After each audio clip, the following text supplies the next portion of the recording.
regarding the opening statement of Marcos Jr. because that's how he started his speech. He started with the people are dismayed and it's an efficient government, hindi maganda ang gobyerno. That's how he started his speech. And then he went on to talk about promises for the next 3 years. So it seems to me that it feels like I was listening to a first SONA actually. Kasi yung mga plano niya, sinasabi niya yung plano niya, and more on the plans and promises, less on the accomplishments.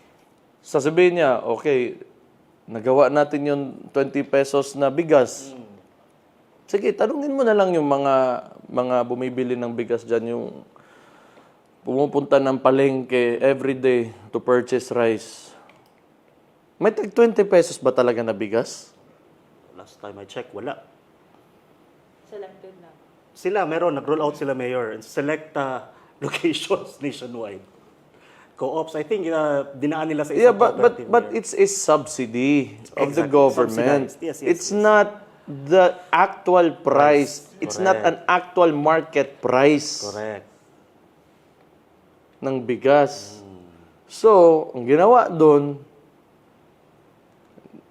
kumuha na naman sila ng pera, bumili sila ng bigas at a lower cost or at the cost, di ba, at the market price, tapos binenta ng gobyerno 20. ng tag 20. But it doesn't mean na yung actual market price talaga ng bigas na may 20 pesos na bigas. Tinitwist kasi nila yung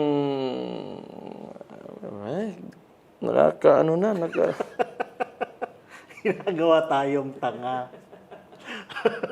Exactly. In other words, ginagawa tayong tanga. 'Di ba? Tapos yung mga tao araw-araw nasa palengke yan.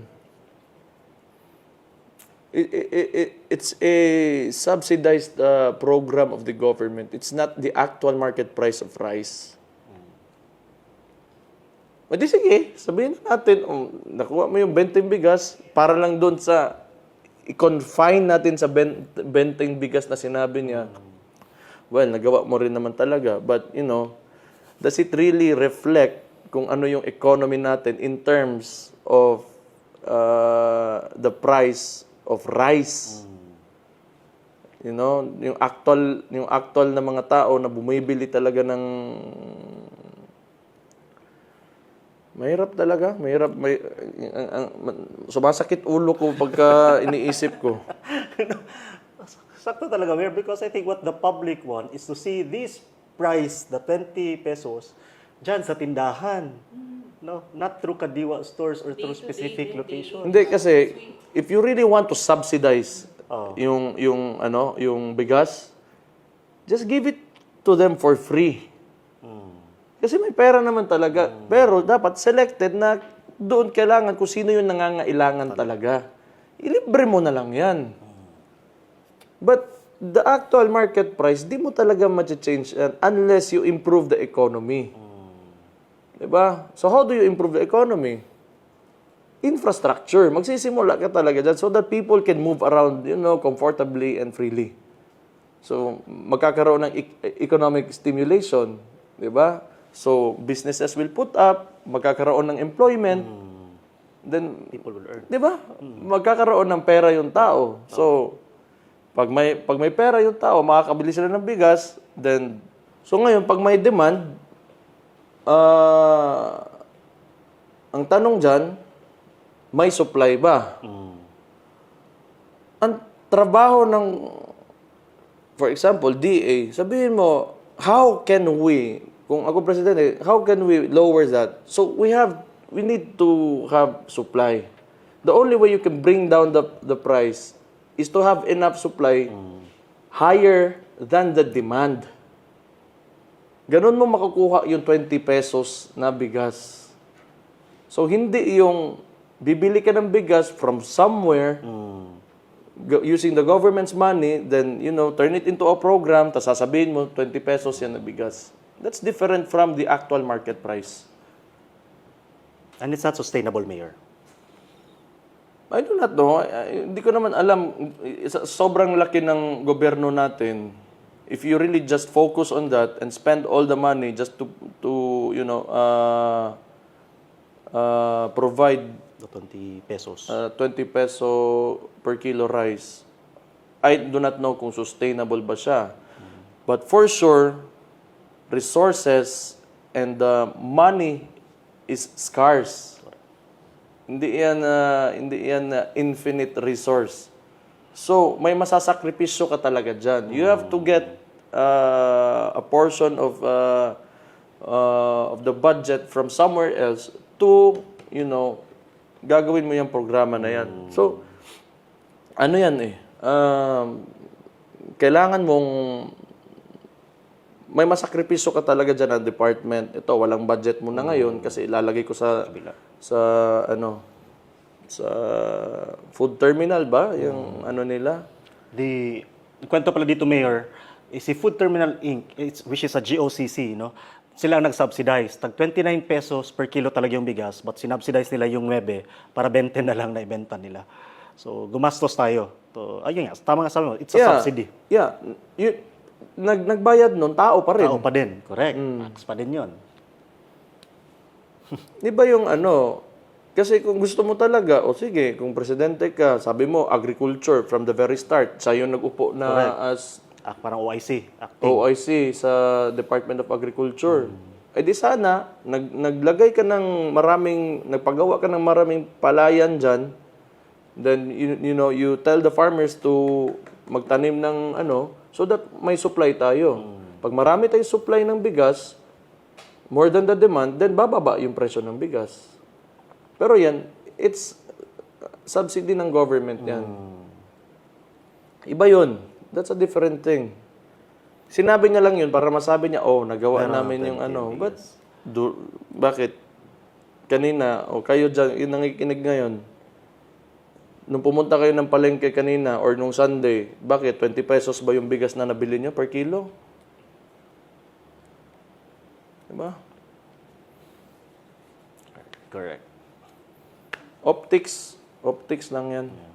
Lagi naman ganun. Sineset up ka talaga. Isi-set up ka talaga lagi nitong administrasyon na to. Yet, the Philippines remains to be the world's largest importer of rice. May this year, there's an article, Mayor, last May, just this year, no? Saying that the Philippines remains to be the world's largest rice importer. Tingnan mo yung mga price sa picture.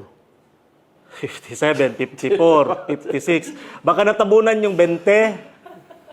'Di ba? Kasi yan naman lahat ng prices na yan. Pag i-subsidize ng gobyerno, pwede naman nilang gawing 20 yan.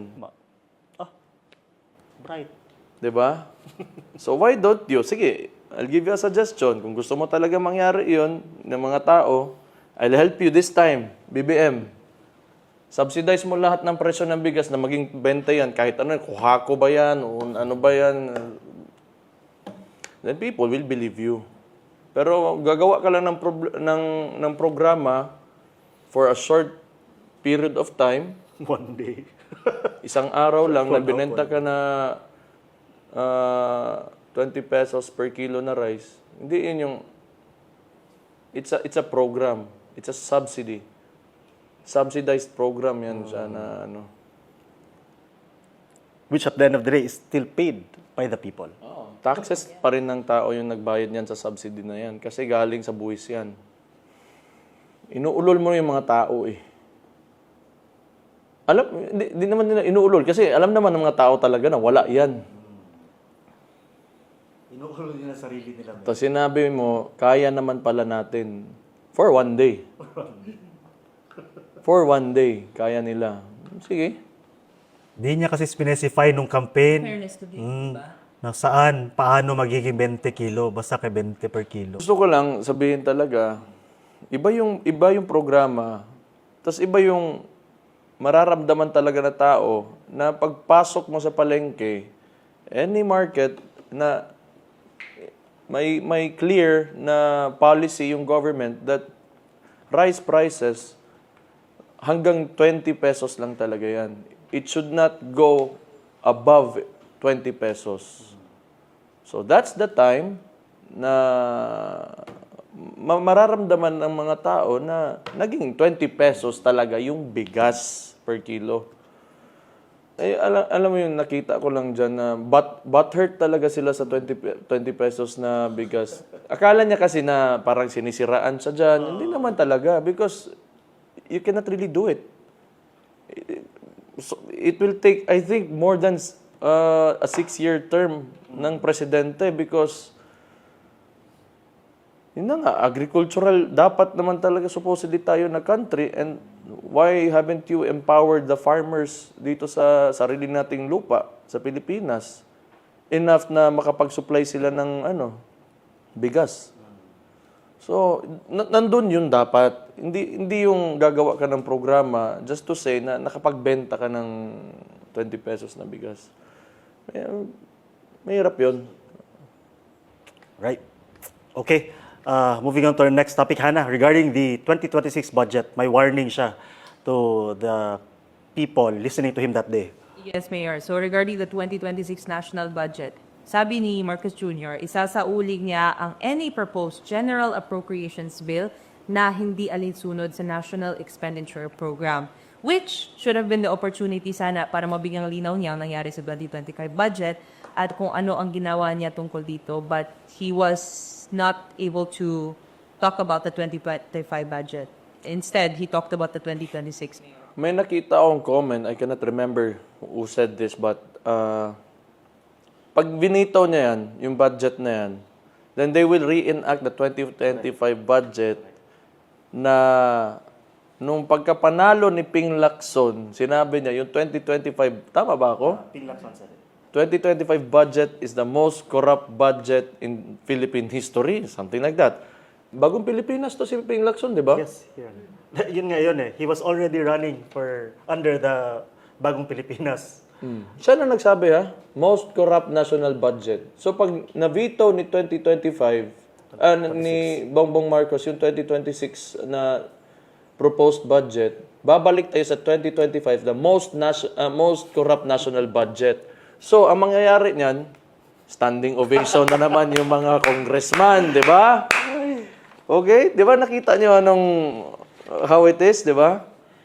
So, ang optics niyan, he would appear to be a strong president kasi i-veto niya yung 2026 para bumalik dun sa 2025 na most corrupt national budget. Kaya magpapalakpakan talaga yung mga congressman na yan. Busog na naman. Basta, So, tingnan natin kung talagang anong magiging takbo ng budget deliberations. So, Hannah, one more point from the SONA highlights. Yes, he also mentioned, Marcos Jr. also mentioned, Mayor, about the dumadami na daw ang mga tumataas ang timbang mula 20 years old pataas. Kaya kailangan daw ng active lifestyle. So para ma-achieve ito, kailangan palawakin ang mga paliga, zumba, fun run, fun walk.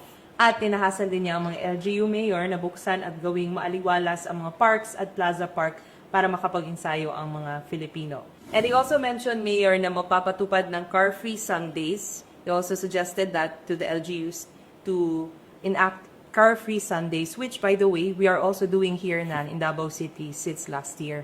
So, what are your thoughts about his actually, hindi naman tayo una dyan.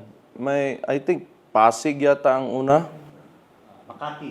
Makati, Pasig, and some other LGUs do that already. So, okay naman. Tinakil niya yung health. Tama naman yung sinabi niya na to take care of your health kasi nga, yung pera ng PhilHealth, kinuha na nila.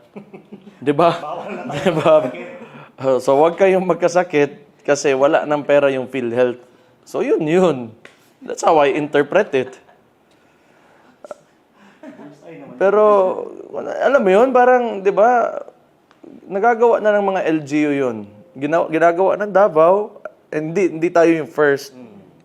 Nakita natin sa ibang mga LGU, Makati, Pasig, ginawa natin because I think it's good.